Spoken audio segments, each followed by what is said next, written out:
Hello guys, नमस्कार, जोहर, आदाब, सत श्री अकाल। एग्जाम फाइटर नंबर पे आप सभी का स्वागत है और बात करेंगे यूपी जीआईसी भर्ती 2025। इसको हम हाफ क्या बोलेंगे, हाफ से 80% असिस्टेंट प्रोफेसर।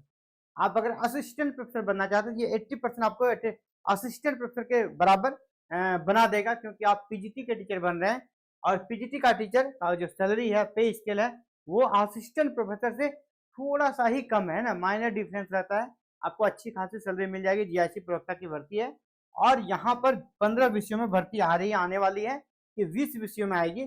इसको लेकर थोड़ा कह सकते हैं पैंच फंसा हुआ है। आज हम लोग बात करेंगे एक्चुअली वैकेंसी कितने विषयों पे आ रही है, किन किन विषयों पे आ रही है।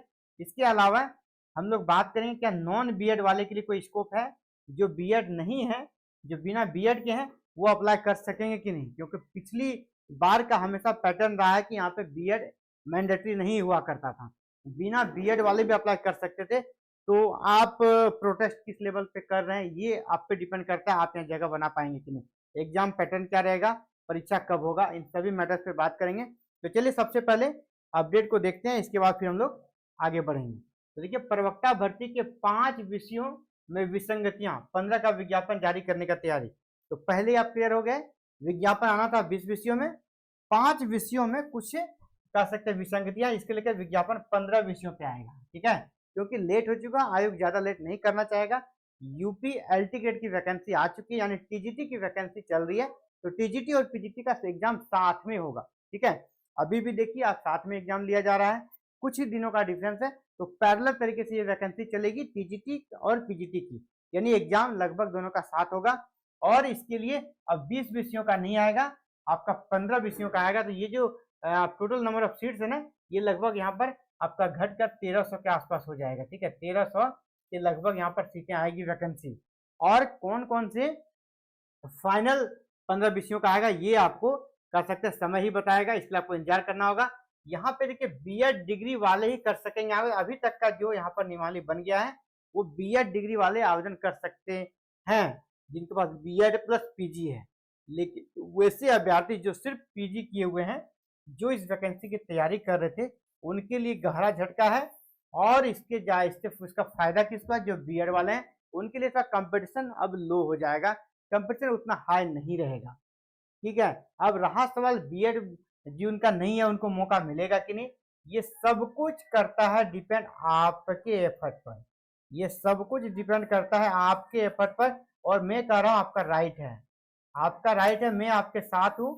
और आपको सीधे कोर्ट जाना चाहिए। अब अगर सरकार के स्तर से आपकी बातों को नहीं समझ आ रहा है, आप कोर्ट जाइए, कम से कम इस वैकेंसी में, ये वाली वैकेंसी में नॉन बीएड वाले को मौका मिलना चाहिए। क्यों मिलना चाहिए, क्योंकि पहले ये वैकेंसी आई थी 20 में, आप 5 साल के बाद वैकेंसी ला रहे हैं। आप अगर 20 में ही बता देते, 21 में बता देते, 22 में बता देते, इंक्लूडिंग 23 में ही बता देते, तो 25 तक बच्चे बीएड कर लेते हैं। आज एक तो 5 साल के बाद वैकेंसी ला रहे हैं और 5 साल से लोग तैयारी कर रहे हैं, अभी फॉर्म भरते समय आप कहते हैं नहीं बीएड यहाँ पर जरूरी है। तो उनका क्या गलती है, गलती तो सरकार का है। नियमावली जो बनाया तो उसने पहले क्यों नहीं बनाया, एक जस्ट नोटिफिकेशन के पहले नियमावली क्यों बनाया, ये सरकार का गलती है। इसलिए कम से कम 1 टाइम, मैं कह रहा हूं तो अगली वैकेंसी में नहीं, कम से कम 1 टाइम इस बार उनको मौका मिलेगा। मैं आज कह रहा हूं आपको 100% मिलेगा। अगर ये कोर्ट जाते हैं तो, कोर्ट अगर जाते हैं तो 100% मौका मिलेगा, उनका राइट बनता है। सरकार ने कोई भी सूचना, विभाग ने कोई भी सूचना पहले क्यों नहीं दी, ये सरकार की गलती है। 20 की वैकेंसी 25 में लाइएगा, नियम बदल दीजिएगा, ऐसे नहीं चलेगा। तो आप पे डिपेंड करता है, आपको लड़ना पड़ेगा। आप ऐसे छोड़ देंगे ना, गिव अप कर देंगे, तो फिर चला गया, हाथ से मौका निकल जाएगा। और मैं बीएड वाले के भी साथ हूँ, बहुत सारी चीजें हैं जो बीएड वाले के साथ भी हम उसके मुद्दे पर बात करते हैं। यहाँ पे नॉन बीएड वाले के साथ अन्याय हो रहा है, तो मैं हर अन्याय के खिलाफ हूँ। जहां अन्याय होता है उसके खिलाफ मैं आवाज उठाऊंगा। ठीक है, मेरे लिए बीएड और नॉन बीएड दोनों बराबर है। मैं इस वैकेंसी हूँ उससे ना हूँ, ना ही बीएड वाले वैकेंसी से, मैं किसी वैकेंसी से नहीं हूँ। मैं अपना सही जगह पे हूँ, वेल सेटल हूँ, मैं वहां अपना हूँ। हायर एजुकेशन में मेरा काम है, मैं उधर ही अपना काम कर रहा हूँ। इनसे मेरा कोई भी इंटरेस्ट नहीं है, ना ही मेरा घर का कोई कैंडिडेट है नॉन बीएड वाला जिसको मैं फॉर्म भरवाना चाहता हूँ, कोई इंटरेस्ट नहीं। मैं बस बच्चों के लिए आवाज उठा रहा हूँ कि जो नॉन बीएड हैं, जो पीजी पास हैं, उनको पता है कि हमको बीएड नहीं करना, तो भी यहाँ पे एक अच्छा वैकेंसी हमारे पास है। कोई गरीब बच्चा जो बीएड नहीं कर पा रहा है, एफर्ट नहीं कर पा रहा है, खर्च नहीं उठा पा रहा है, उसने बीएड नहीं किया और उसको पता है कि यहाँ पे बिना बीएड का फॉर्म भरा जाता है, बिना बीएड का एग्जाम देता है, बिना बीएड का वो बनते हैं, तो उसी के इंतजार में थे और आप अचानक से बोलिएगा कि नहीं हमको बीएड चाहिए, ये तो गलत हो गया ना, ये गलत हो गया, ये गलत है, उनके साथ गलत है तो गलत है। इसके लिए इनको कोर्ट जाना चाहिए। हम बोलेंगे कि आप सभी संगठन बनाइए, सबसे पहले सरकार के पास जाइए अध्याचन लेके, अपने ज्ञापन को लेकर सरकार को दीजिए, आवेदन दीजिए, सरकार से अगर नहीं सुलझता है तो फिर आप कोर्ट जाइए, ठीक है, पहले लेकिन सरकार को आपको देना चाहिए। सरकार नहीं मानी तब आप कोर्ट चल जाइए, आपको मौका मिलेगा, मेरा दिल कहता है, और ये पूरा कह सकते सिस्टम, पूरा सिस्टम जो अनुभव है मेरा, आपको मौका मिलेगा क्योंकि आपका पक्ष मजबूत है।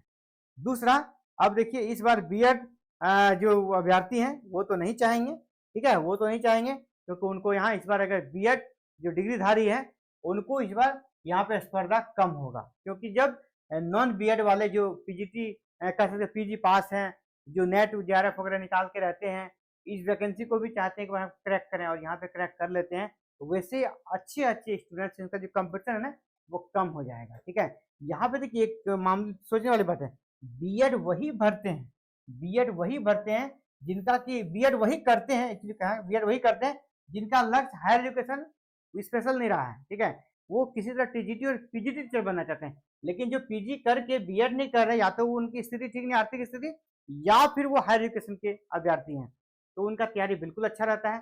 तो यहाँ पर जब वो आउट हो गए ना, तो यहाँ पे स्पर्धा कम होगी, तो वो तो इनके लिए फायदा है, लेकिन यहाँ पर इनके लिए अच्छी चीजें हैं, लेकिन यहाँ आपको ये कहना होगा कि इनका ये जो फिलहाल सुकून है वो अच्छी बात है, लेकिन हो सकता अगली वैकेंसी में बीएड में भी कुछ कंडीशन लगा दे, है ना, इतने साल का बीएड चाहिए तो बीएड में ये विषय आपका होना चाहिए, दिस दैट कुछ भी कर सकती है, तो फिर आपको भी रोना पड़ेगा कि नहीं। तो हर गलत के खिलाफ आपको उठना चाहिए, गलत चाहे किसी के साथ हो। तो एग्जाम फाइटर नंबर 1 पूरी तरह ये चाहता है कि नॉन बीएड वाले को मौका मिलना चाहिए।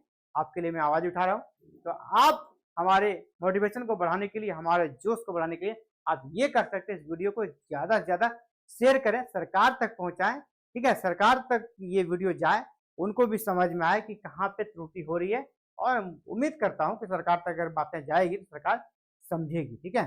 ब्यूरोक्रेट्स नियम बना देती है, ठीक है, वो उसे लागू करा देती है, लेकिन यहाँ पर सरकार तक अगर ये आवाज जाएगी ना, तो वो आपका लोकतांत्रिक चुनी हुई सरकार आपकी बात को मानेगी।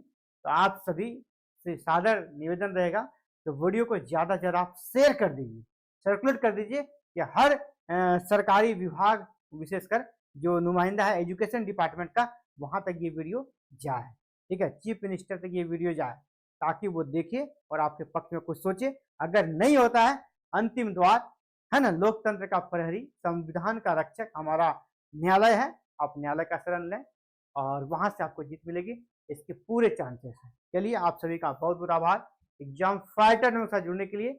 जय हिंद, जय भारत।